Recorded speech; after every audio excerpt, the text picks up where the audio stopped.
Hi guys, കിഷ്കിന്ധകാണ്ഡത്തിന് ശേഷം ഇനി ആര് എന്നുള്ളൊരു ചോദ്യത്തിന് ഉത്തരവുമായിട്ട് എത്തിയിരിക്കുകയാണ് നസ്രിയ ബേസിൽ ജോസഫ് എന്നിവർ കേന്ദ്ര കഥാപാത്രം ചെയ്തിരിക്കുന്ന സൂക്ഷ്മദർശിനി എന്ന് പറഞ്ഞ ചിത്രം. അപ്പോൾ ഈ പടത്തിനെ പറ്റി പറയുകയാണെങ്കിൽ അതിഗംഭീരമായിട്ടുള്ള ഒരു സെക്കൻഡ് ഹാഫാണ് ഈ പടത്തിനുള്ളത്. ഫസ്റ്റ് ഹാഫ് ഒരു എബവ് ആവറേജ് രീതിയിൽ നിൽക്കുന്ന രീതിയിലുള്ള പടമാണെങ്കിലും ഒരു സെക്കൻഡ് ഹാഫ് അതിഗംഭീരമായിട്ട് ഇവർ ചെയ്തിട്ടുണ്ട്. ഇതിൻ്റെ ഡയറക്ടർ എന്ന് പറയുന്നത് MC ജിത്ത് എന്ന് പറഞ്ഞ ആളാണ്. അദ്ദേഹം 2018 നോൺസെൻസ് എന്ന് പറഞ്ഞ പടം ഡയറക്റ്റ് ചെയ്തിട്ടുണ്ട്. ആ പടം അധികം റെസ്പോൺസ് കിട്ടാതെ പോയൊരു പടമാണ്, പക്ഷേ ഇതിൽ അതിഗംഭീരമായിട്ട് അദ്ദേഹം ചെയ്തിട്ടുണ്ട്. എൻ്റെ റൈറ്ററിൽ ഒരാളും കൂടിയാണ് അദ്ദേഹം. 3 പേര് ചേർന്നിട്ടാണ് ഈ പടം എഴുതിയേക്കുന്നത്. MC ജിതിൻ, അതുൽ രാമചന്ദ്രൻ, ലിബിൻ TV എന്ന 3 പേരാണ് ഈ പടം എഴുതിയിരിക്കുന്നത്.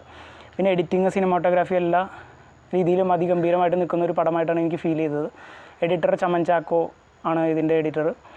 പിന്നെ എടുത്ത് പറയാനുള്ളത് ഇതിലുള്ള മെയിനായിട്ട് നസ്രിയയുടെയും ബേസിലിൻ്റെയും പെർഫോമൻസ് തന്നെയാണ്. അതിഗംഭീരമായിട്ട് അവർക്ക് ചേരുന്ന രീതിയിലുള്ള ക്യാരക്ടറാണ് അതിഗംഭീരമായിട്ട് അവർ ചെയ്തിട്ടുമുണ്ട്. ബേസിലൊരു വ്യത്യസ്തമായിട്ടുള്ള ക്യാരക്ടറാണ്, ഇതുവരെ ചെയ്തിട്ടുള്ള ഒരു ക്യാരക്ടറേ അല്ല. നമുക്ക് പടത്തിൻ്റെ ട്രെയിലർ കാണുമ്പോൾ മനസ്സിലാവും, ഒരു നെയ്ബറായിട്ട് വന്നിരിക്കുന്ന ബേസിലിൻ്റെ ജീവിതത്തിൽ നടക്കുന്ന കുറച്ച് സീക്രട്ടുള്ള കാര്യങ്ങൾ എന്താണെന്ന് കണ്ടുപിടിക്കാൻ നടക്കുന്ന നസ്രിയാണ് ഇതിലെ മെയിനായിട്ട് വേറൊരു ക്യാരക്ടർ. അപ്പോൾ അതാണ് ഒരു പടത്തിൻ്റെ ഏകദേശമുള്ള പ്ലോട്ട്. പക്ഷേ ഇതൊന്നുമല്ല സിനിമയിലേക്ക് വരുമ്പോൾ. ഒരു സെക്കൻഡ് ഹാഫ് ഒരു പകുതി ആവുന്നവരെ നമുക്ക് പടം എന്താണെന്ന് തന്നെ മനസ്സിലാവില്ല. എങ്ങനെയാണ് കഥ പോണേ നമ്മൾ ചിന്തിക്കുന്ന രീതിയിലല്ല പടം പോയിക്കൊണ്ടിരിക്കുന്നത്.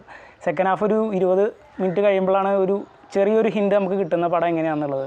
പിന്നീടും അതിഗംഭീരമായിട്ട് കുറച്ച് ട്വിസ്റ്റുകളൊക്കെ ഉണ്ട് പടത്തിൽ.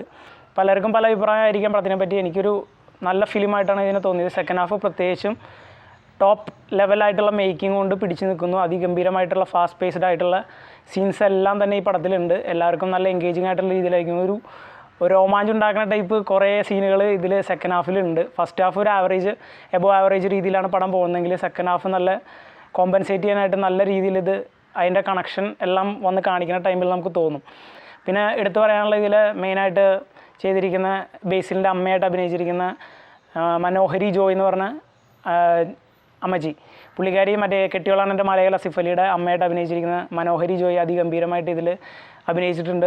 അവർക്കിതിലധികം ഡയലോഗുകളൊന്നും ഇല്ലെങ്കിലും പെർഫോം ചെയ്യാനുള്ള സ്പേസിലെല്ലാം അതിഗംഭീരമായിട്ട് അവർ ചെയ്തിട്ടുണ്ട്. അപ്പോൾ എല്ലാവരും തിയേറ്ററിൽ പോയി തന്നെ കാണാൻ ശ്രമിക്കുക. Okay, this is me Karthik signing off from my channel. Thank you.